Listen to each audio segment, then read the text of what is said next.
Hello, everyone. Welcome back to another live stream, and thank you so much for tuning in for another show. Last night, Israel and Israeli officials were saying that the United States is only hours away from participating in the war, and that Benjamin Netanyahu and Israeli officials were waiting on the moment. As a matter of fact, this morning, Israeli media was saying that the Israeli officials, including most likely the Israeli Prime Minister Benjamin Netanyahu, were up all night waiting on this decision from Donald Trump to enter. Now, Trump today made new statements. These statements are, well, we may participate and we may not.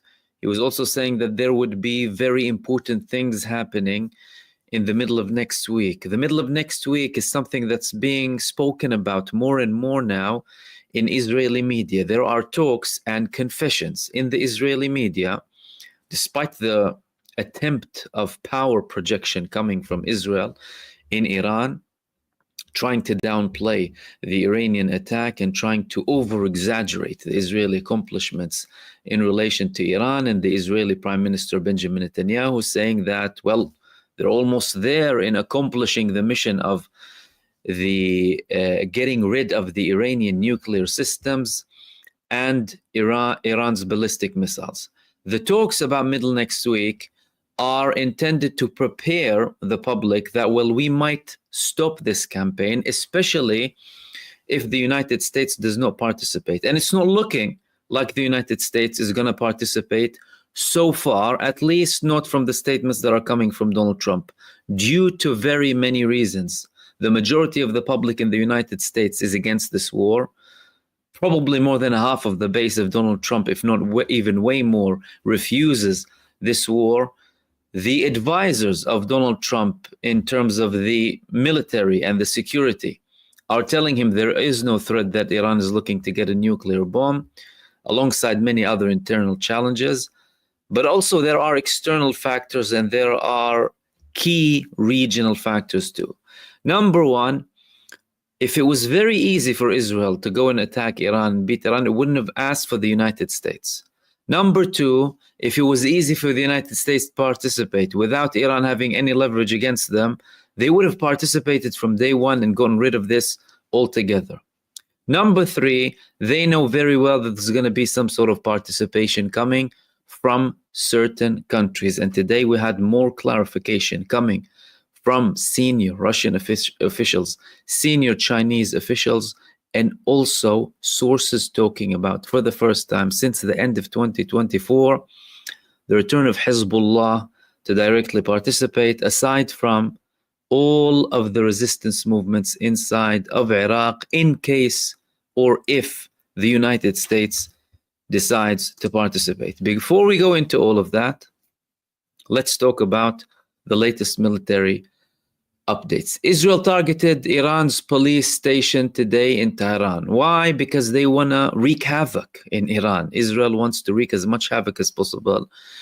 Their agent terrorists inside of Iran are causing lots of fires, issues, problems, trying to project a situation of chaos. As a matter of fact, yesterday I spoke about a leading Iranian figure who was close to the elite in Iran and the establishment, talking about an Israeli preparation, the initial strike to take down 400 figures, because at that time they had the element of surprise, so they wanted an attack that was very severe.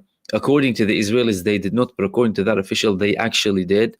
But that plan was thwarted by Iran, yet Israel still managed to assassinate some top figures in the Iranian establishment, including leading military figures. But today they also had a failed assassination attempt against an Iranian general, and Iran is very quickly reining in and catching all of the Israeli terrorists and their agents inside of Iran. But Iran today said they're going to have a surprise, and every time they have a surprise, they show us these surprises. And what Iran has been doing so far is consistently sending similar amounts of missiles to Israel, but diversifying them in different times.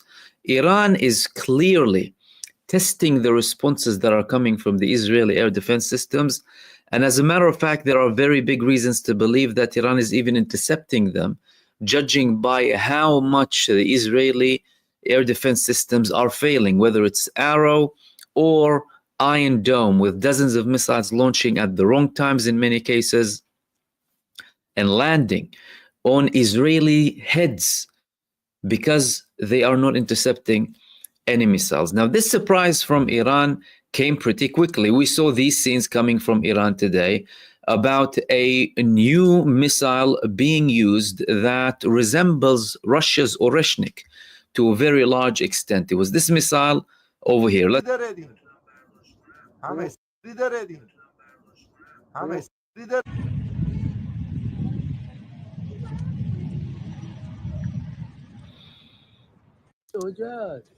چیه داره میره؟ یه چیز بخاطر کل تهران روشن آقا احمد این میهستهی یه چیه اصلا؟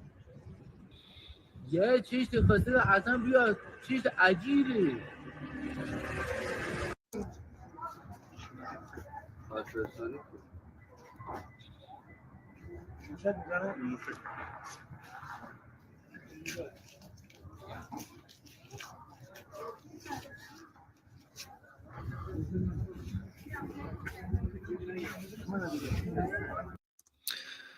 Now, this missile was launched as a single launch. There were other launches coming from Iran, different missiles, but this came individually on its own, and Iran declared that they have used it for the first time. Now, several accounts online have said that Iran launched 12 of this missile, and that's not true. The Iranians said that they released and launched one of them. Israel did not report anything about the missile landing inside of Israel, but Iran had different batches of missiles being launched at Israel at different points. One of them was the most recent attack that was carried out earlier this evening in the last hour against Israel, that included approximately this time over between 10 to 15 missiles. Again, from an Israeli perspective, Israel tries to hide as much as possible. They're not revealing any of the information in relation to the missiles. But what's for sure is some people are still documenting the missiles landing or any interception attempts. And as we can see from this missile attack here, there was no interception and there was no even interception attempt. During an arrival of such a missile, you would have had already several Israeli air defense systems being activated, first of which would be the Arrow, because Arrow deals with the long-range and hypersonic missiles or anything exo-atmospheric. Many of the Iranian missiles will go out of the atmosphere to reach higher speeds. It doesn't have gravity or resistance or anything, so they will start off with Mach 5, for example, reach Mach 13, 15, 16 or more, and then land in Israel, clearly indicating that Israel is facing a very big problem with its air defense systems. And all of these reports coming, especially the one that came from in the Wall Street Journal that we're speaking about, well, they have something to them, because Israel wouldn't let these missiles land like that in Israel without any sort of interception, and again wouldn't have seen these massive failures like the ones we saw yesterday, with 4 failures, 2 of them landing in the Israeli Nevatim, other 2 landing in Tel Aviv and highly populated areas and exploding and causing fires. So Iran's strategy is still as it is. Iran isn't, as a matter of fact, I don't believe either side is launching the full capacity, but there's an argument that Israel is more limited than what it's saying, but they of course still have capability. They're still conducting attacks. Iran is nowhere near unleashing everything in terms of its firepower on Israel, because they know that things might be escalating further and the United States might participate.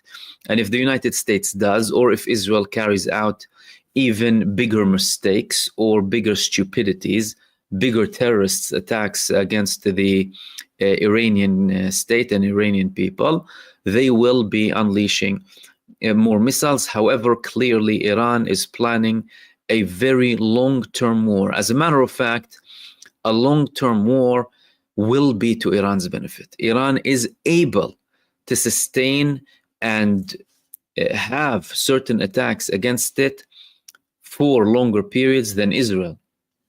Israel is a very small country, and Iran, you're talking about a huge country, very, very big capabilities, larger populations, more places to go, more places to have maneuvers. Whereas Israel, if Iran really wants, and if Iran does unleash its full wrath, say, more than 1,000, if we want to talk about the thousands, they'll destroy Israel in minutes. But clearly that hasn't been a decision that they made so far, because they are preparing for something bigger than that, and they know that time is playing to their advantage. Time is playing to their advantage because we've so far had 2 years almost of Israel being attacked by Gaza, by Lebanon, by Yemen, and from other parts too. That means that the Israeli quantities of anti-air or air defense missiles, it's getting lower and lower. They don't have an indefinite supply, and they don't have endless numbers at the end of the day. In Iran, all of that played to its benefit. And what people need to know is Iran already targeted the most strategic places in Israel. Do you remember when Hizbullah was participating? And we will talk about Hizbullah in a second and the prospect of Hizbullah participating in this battle. And I'm going to get to the statements coming from the Russians and Chinese, but just wanted to give you all of the details of the missile attacks and the situation beforehand. Hizbullah, when they were participating in 2024, and when things reached an all-out war between Israel and Lebanon, or a full scale rather than an all-out or limitless war, because there were still certain boundaries that weren't crossed in that war with Lebanon. It wasn't an all-out breaking everything.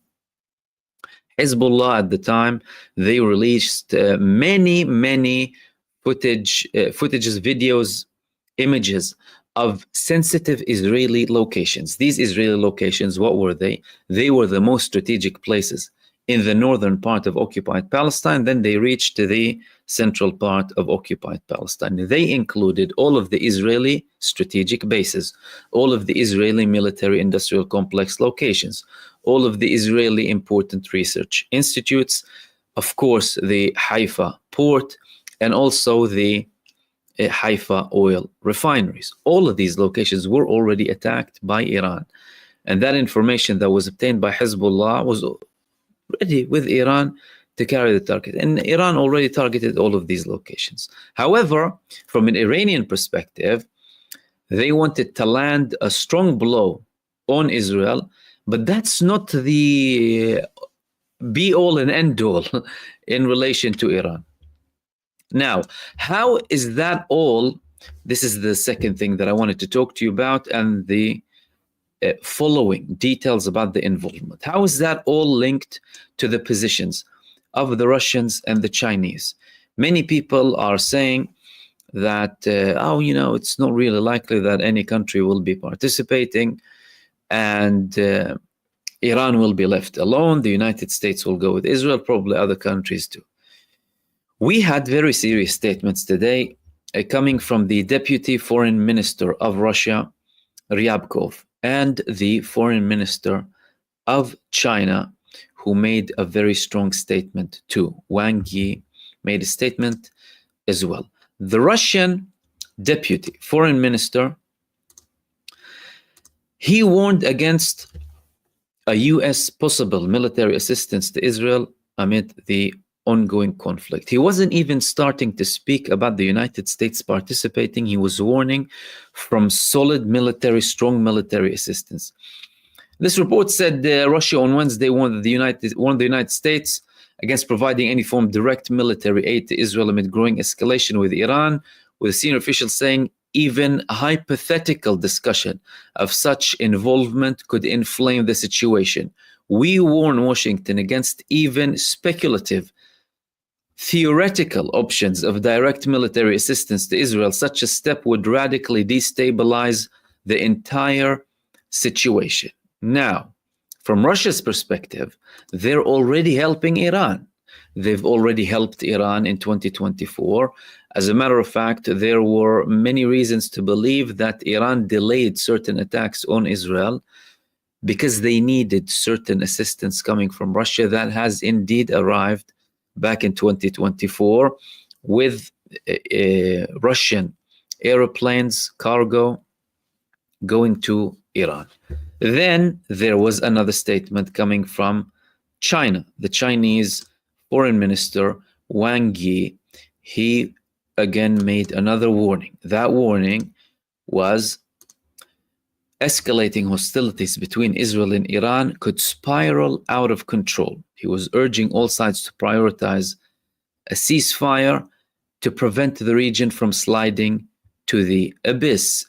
And he also said Israel's acts of disregarding international law and international rules have caused the situation in the Middle East to suddenly become tense. And China is also deeply concerned that the situation will get out of control. He also added that China will not be sitting on the side and watch things go downhill and going to the abyss. Then there was another declaration coming about a drill being planned between Russia and China.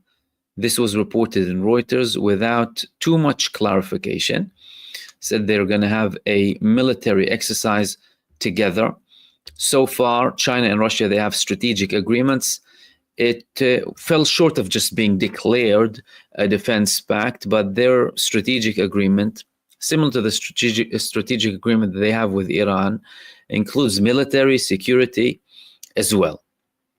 So we're having a clear language coming from China and Russia publicly. And the statements that are made publicly do not represent the full picture. This is another very, very important thing.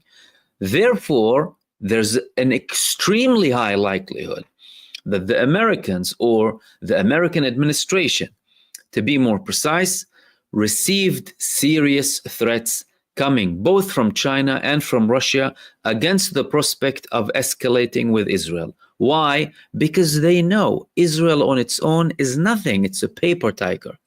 And they are nothing without the support of the United States. As a matter of fact, Israel's previous wars, they wouldn't have accomplished anything without foreign support. Israel is a planted state by Western colonialism that has been taken over afterwards with the majority of the support from the United States after Britain. Therefore, the Chinese and Russians know that very well. They know that they're dealing with the United States. And they're warning the United States, don't even try, because if you do, there are going to be certain measures. Now, these measures, it wouldn't be wise from the Chinese and Russians to declare what they will be doing, because again, that would be exposing them.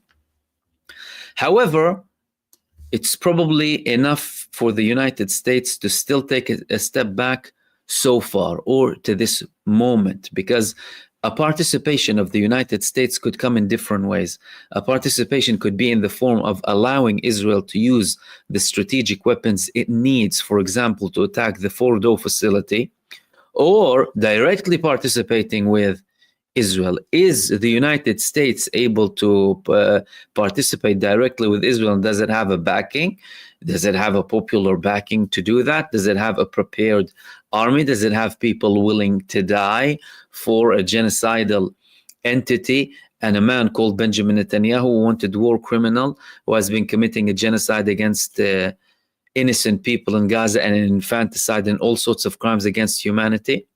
That's another question. And there were clarifications coming from senior figures in the American army, and also people who resigned too, who are now calling on the Americans to speak out loudly against such an attempt. Then there was another important statement coming today, or revelation coming about Hizbullah potentially participating. So many people will ask, and many people have been asking, what are Hizbullah doing?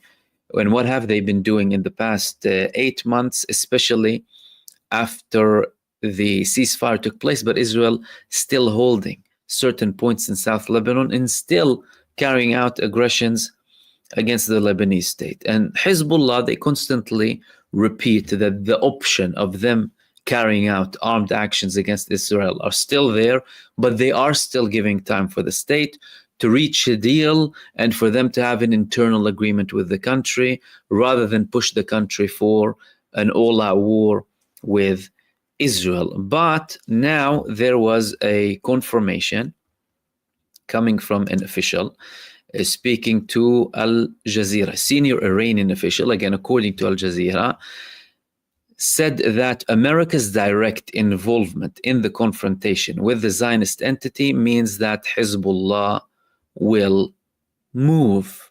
So if the United States participates with Israel, Hezbollah are back in the picture. Is there a confirmation from Hezbollah regarding this? No.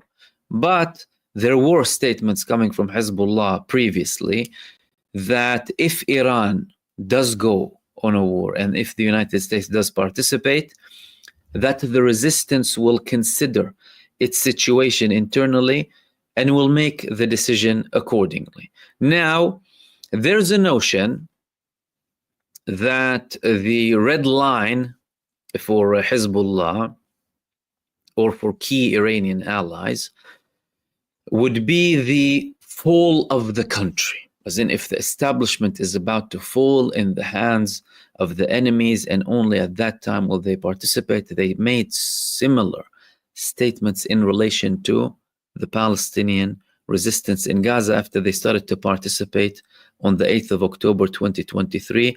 They said the red line, or at the time when we will go all out, is when we feel that the Palestinian resistance is about to collapse in Gaza. At least that's what they stated.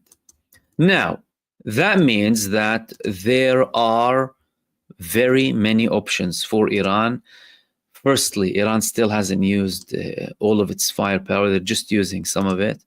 And also, they have options coming from foreign countries too, in case Donald Trump decides to participate with Israel and support Israel.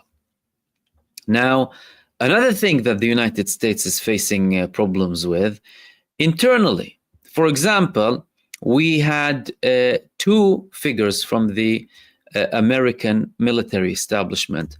One of them is Colonel Nathan McCormack, who leads the Levant and Egypt branch at the Joint Chiefs of Staff's J5 Planning Directorate, who made very interesting statements that I'm just going to share with you. And the other one was the former U.S. Army intelligence officer, Josephine Gilboa. Sorry if I mispronounced that. Let's start off with this man over here.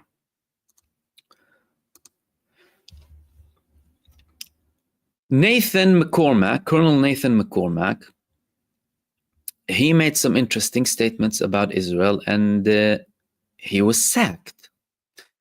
U.S. military official slams Israel as a death cult and the United States' worst ally.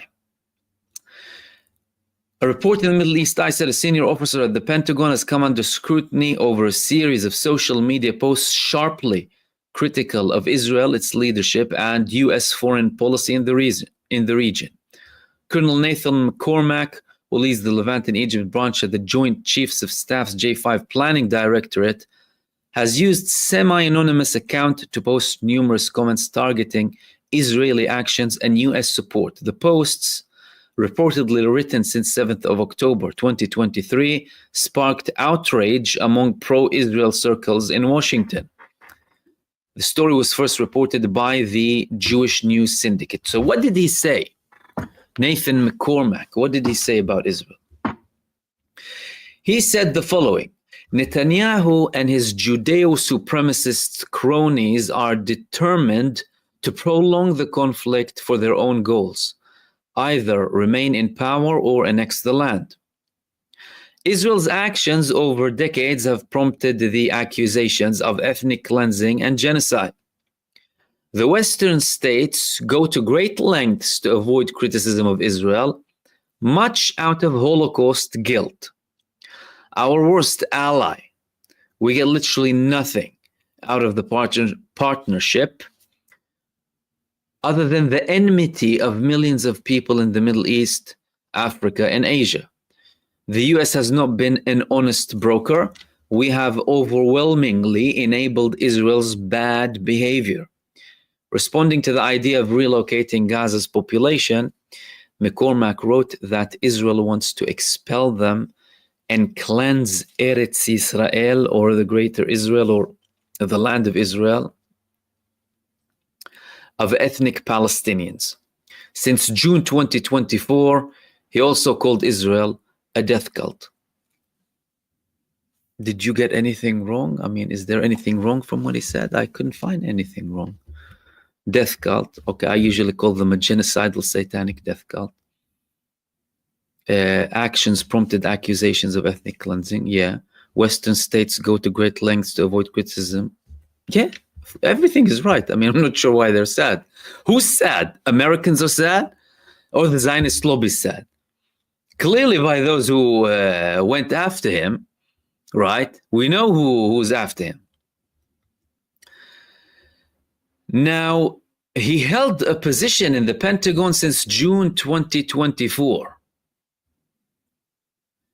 And then the Pentagon told Jewish News Syndicate, hey, who's after him, that they are looking into the matter. I mean, I heard the report that he was sacked. I hope he wasn't sacked, because you need people like that with, good reason.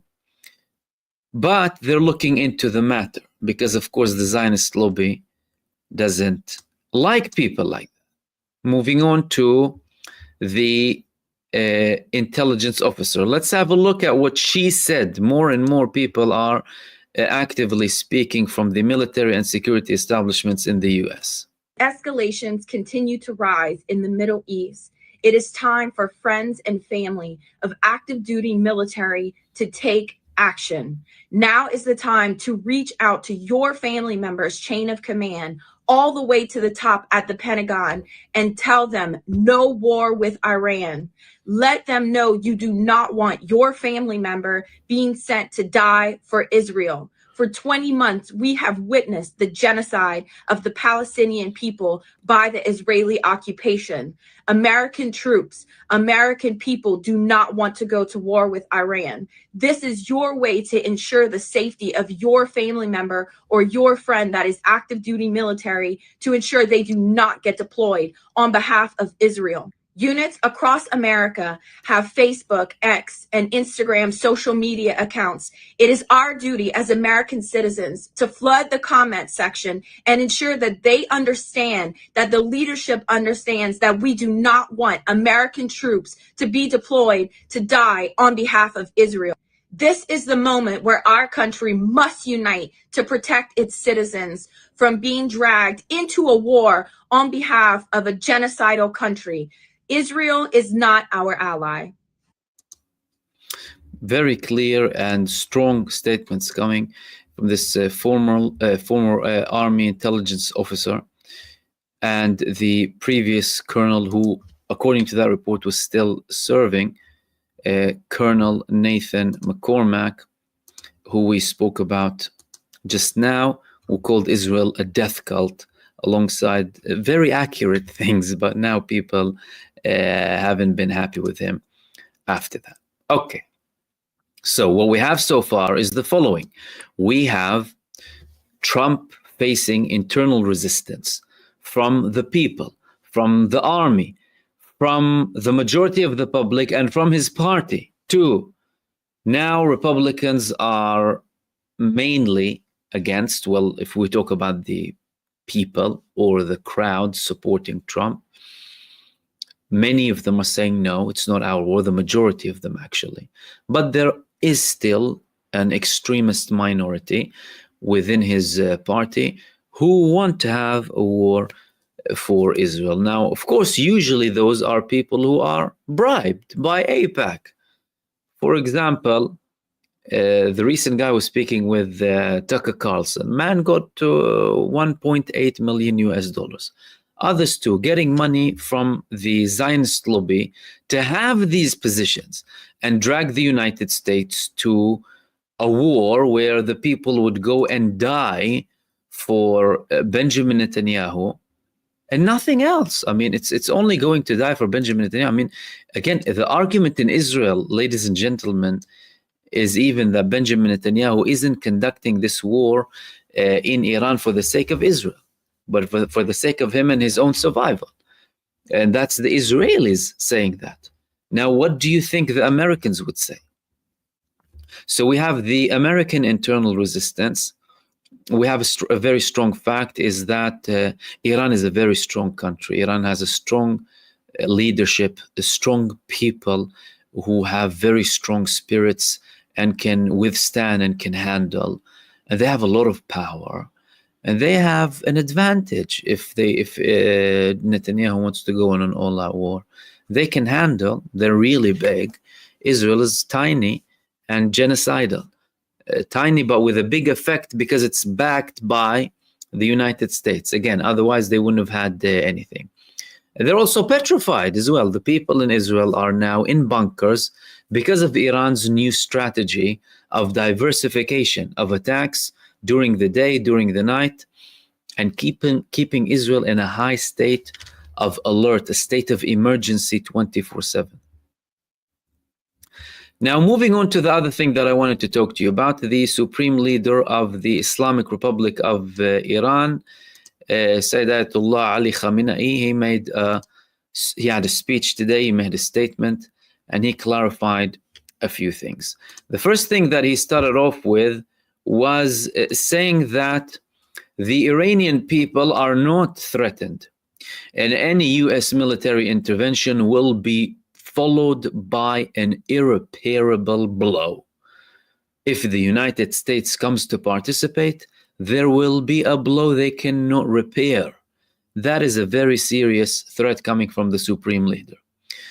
In a televised message, and this came in the Lebanese Al-Manar, in a televised message to the Iranian people on Wednesday, Imam Sayyid Ali Khamenei affirmed that the Iranian nation will stand firm in the face of imposed war. In the face of an imposed war, just as it will stand firm in the face of imposed peace, and will not surrender to anyone.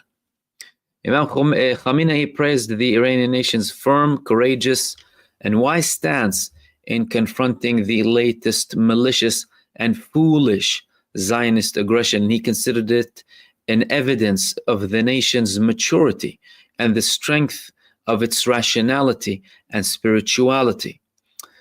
Imam Khamenei referred to the threatening and ridiculous statements by the United States president, stressing that the intelligent people who know Iran, the Iranian people, and its history will never speak to this nation in the language of threats because the Iranian people will not surrender.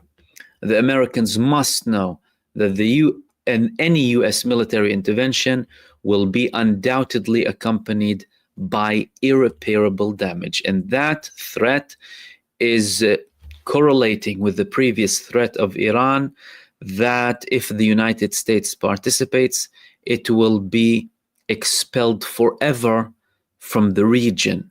Iran has a map of all of the bases of the United States in the region, and all of them are within reach. And again, that's why you're seeing Iran having a very rational, sophisticated, calculated, and brilliantly put together strategy to carry out attacks on Israel, because they're planning for something very long, and they're also planning for a moment in time where they would need to obliterate everyone, every base or every target at the right time and all at once, in case they have a very large-scale attack and if the United States decides to participate. Imam Khamenei added that the Americans should know that the Iranian people will not submit or be threatened, and that any military intervention by them will inevitably be followed by an irreparable blow, and the Iranian people demonstrated their balance and courage in the face of the foolish and malicious attack by the Zionist enemy. So, a clear message coming from the supreme leader of Iran, rejecting to bow down to Donald Trump, because Donald Trump, again today, he said there's no talk but surrender. No talk but surrender. And the reports came out from Donald Trump and from also Zionist mouthpieces as well, that Iran was begging them to go and come back and negotiate. A total blatant lie. Iran already said back on Friday, we're not going to participate in Sunday's talks with Oman anyway. So they told the Americans at the time, there's no point in negotiating when you are backing this attack on us. And so long as there's an aggression against us, we're not going to be participating in talks. As a matter of fact, confirmations came that it's the Israelis who are sending messengers showing that they're interested in de-escalating, but of course with certain demands of Israel. And now Netanyahu is making it clearer. He wants to harm Iran's nuclear and military strategic capabilities. And today in a televised message, he also said that they want to defeat Hamas. They want to achieve a victory over Hamas, not eliminate Hamas, not the initial objective of the war. The first objective of the war in Gaza is to eliminate Hamas. Let's remember that, and don't let him get away with these statements. Like he shouldn't let Trump get away with all of his previous criticism about anyone who was trying to attack Iran. He was attacking Obama for warning about a war with Iran. He was attacking Biden for that too. Up until he came to power and we started to see the real face, or the real influence, rather, on Donald Trump. Trump is showing time after time that he is a pathological liar, a man who is totally unreliable, and he lost all credibility. Now, threats are coming to assassinate the supreme leader of Iran. And what many of the imbeciles don't understand is that the supreme leader of Iran is a religious figure too. And now there were more and more protests in Iraq as well, saying that if you target the supreme leader of Iran, then it's gonna go all out. Like some people think that, okay, he's just the supreme leader. No, he holds also a religious importance to many of his followers. So there were many protests today in Iraq as well, and many movements were calling to completely remove the embassy that of the United States from Iraq because of its constant support for Israel and because of the continued aggression against Iran. Now, Israel is facing a lot of problems, of course, internally. Israel is saying that some of the places that Iran attacked will take 5 years to build. One of them was a building complex that Iran attacked in Bat Yam only. It's going to take 5 years. They're going to have to demolish buildings. Thousands of people are without shelter and very big problems. As a matter of fact, Benjamin Netanyahu, when he had a statement, he also thanked Donald Trump, and he also stated that Israel is suffering many painful losses. As we can see in this article over here, we are in continuous communication, including last night we had a very warm conversation, according to him, with Donald Trump. He's still waiting on the approval, by the way. Yesterday they told us hours. Clearly those hours haven't arrived yet of Donald Trump approving that he's going to participate with you, at least for now. Again, you know, everything can change. But he also acknowledged that Israel is suffering many losses, painful losses, many losses and painful losses, in how Netanyahu talks. But Israel is planning to compensate.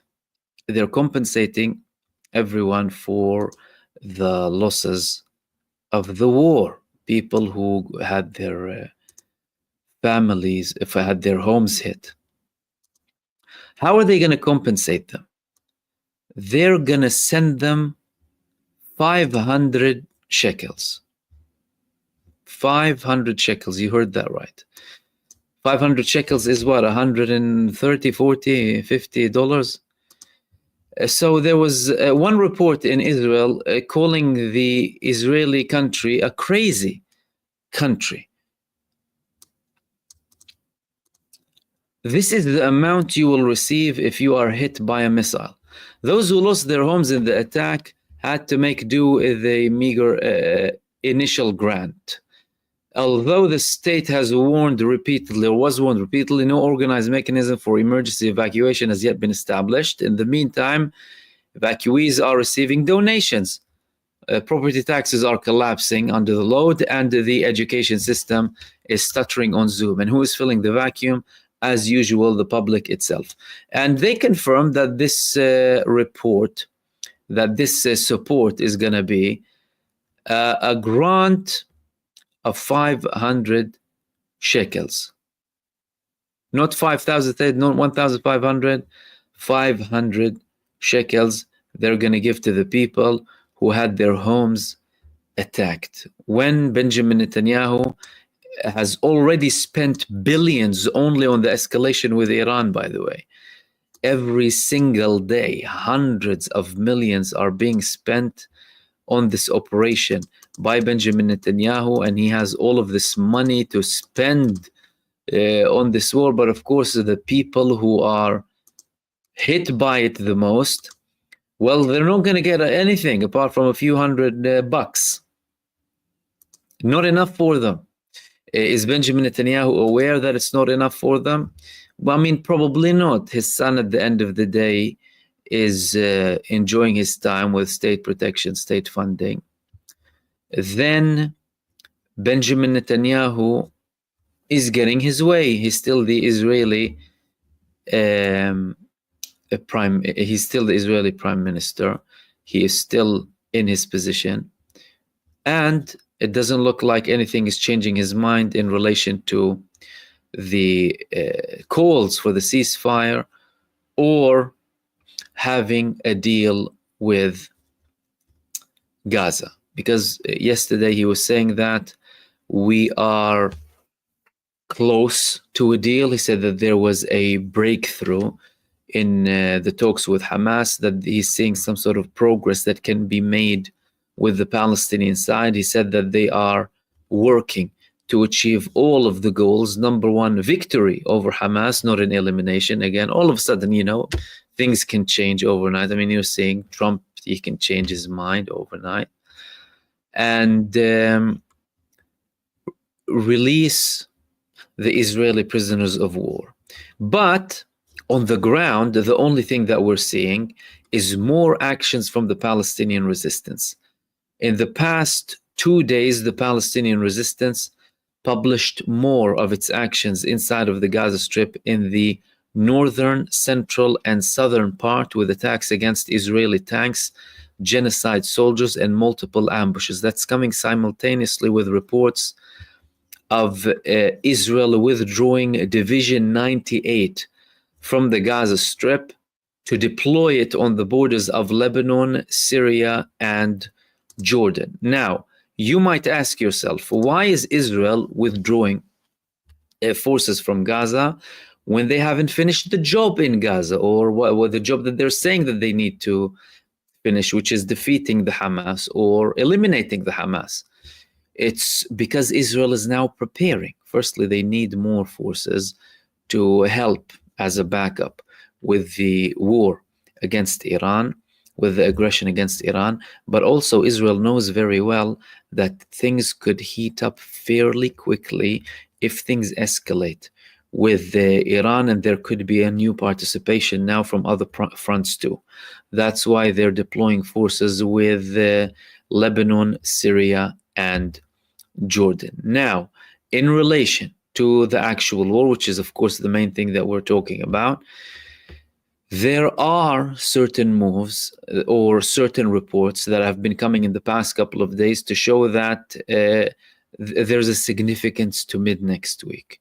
Number one, Trump's statement, again, although I know it's unreliable and he has no credit and he's a pathological liar, but guess what? So are the Israelis.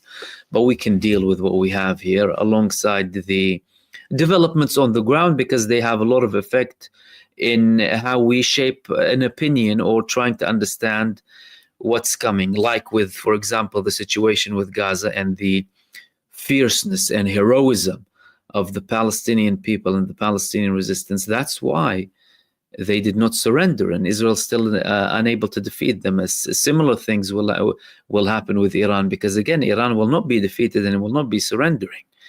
Therefore, but something needs to happen. Iran is not Gaza. Iranian missiles are not the missiles that landed on Israel from Gaza. We're talking about a different story. So Israel has to end it. Two things have to happen here. Either Israel needs to have an exit strategy, or Israel needs the United States to participate. If they're not going to secure United States participation within the very, very short coming days, they're going to have an exit strategy as soon as possible. They would not be able to handle it. Now, Benjamin Netanyahu is exerting pressure. He's trying to activate all of the lobby. He was trying to bring Donald Trump to go on this war with him from the beginning. Clearly, Donald Trump said no, and he didn't even give him the green light, but he went ahead with it anyway. Trump, again, unpredictable, using unpredictability as a strategic power or a strategic advantage. This is what clearly Donald Trump is doing. He's trying to play on Israel's side and saying that, and pressure to threaten Iran to hopefully, or to think that, in hope that he will get some sort of results from Iran, because they believe, oh no, the American forces are going to come. Let's have a deal now. And all types of psychological warfare. Oh, look, you had a deal before.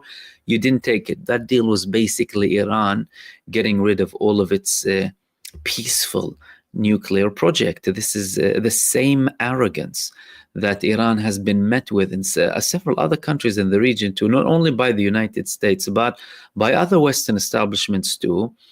And that's why their final colony there, genocidal, satanic little Israel, is sitting there as a barking dog for the Western establishment against these countries, so that they don't have any sort of powerful country. They don't have an independent country. They don't have a sovereign country that is financially stable, that has advancement, that has its own will, and that is not a slave to the global financial system or to the United States political will or to the Zionists. However, Israel and Benjamin Netanyahu will have to have an exit strategy. If they're not going to have an exit strategy, they're going to be facing a lot of trouble.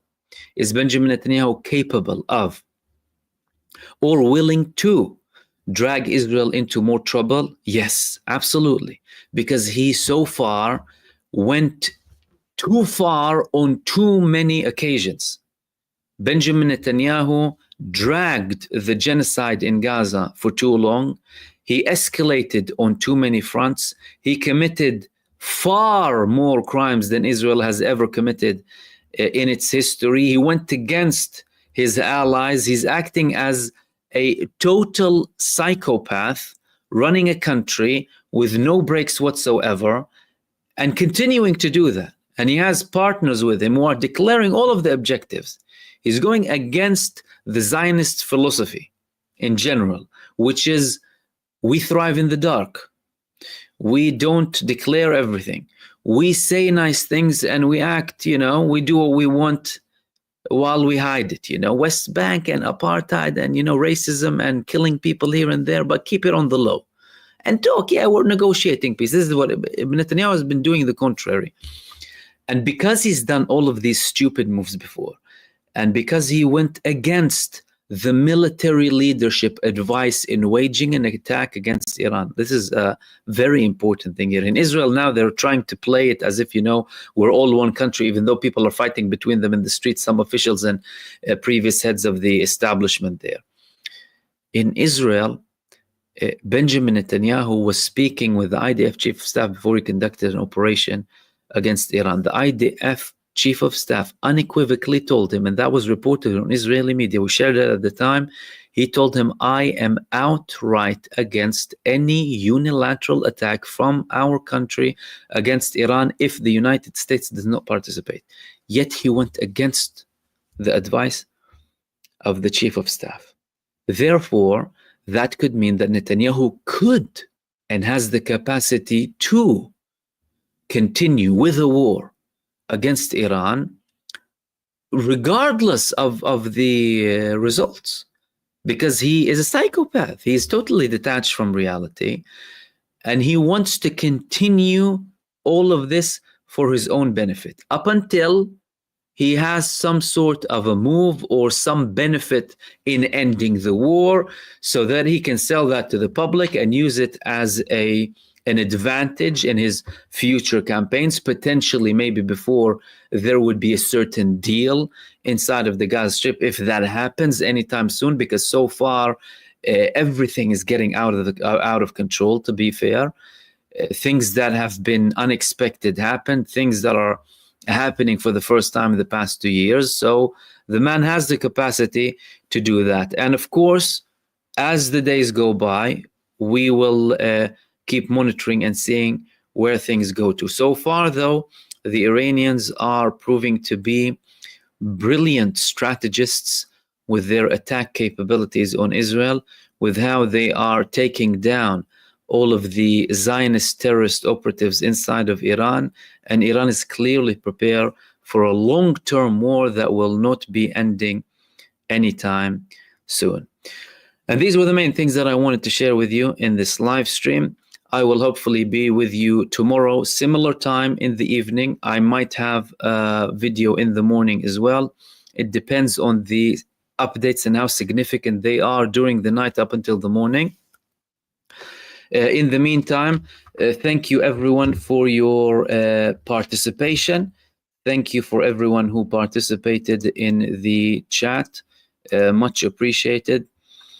And thanks for everyone who sent supers, much appreciated. That is Maria, Glenn, Walid, Mamadou, Marvin, Muhammad Ihsan, Rabbani, Sami, Black Tie, Muhammad again, thank you. Esdra, Saqdi, Tonya, and Samir, welcome to membership. Thank you all so much for your support. I really appreciate it. And did I miss someone? Hold on a second. And Maggie as well. Thank you very much for your support. And I'm sorry if I missed anyone else. These were the ones that came. And Sheedster, thank you very much. And thank you for your amazing comments as well. Much appreciated, everyone. As usual, I'll hopefully be with you tomorrow to give you the full picture. In the last few days, we've been just focusing on the war with Iran and Israel, and of course everything related to it, because of course the genocide in Gaza and the casualties and all of the developments there and everything involved with that conflict, because it's one of the most serious things that are happening, the most serious thing that's happening now. So we'll hopefully continue to do that in the coming days as well. In the meantime, and as long as necessary. In the meantime, everyone, again, thank you so much for tuning in. I hope you have a nice rest of the evening, night, or day, depending on where you are. And I will see you soon in the next video. Stay blessed, everyone. Peace. Salam.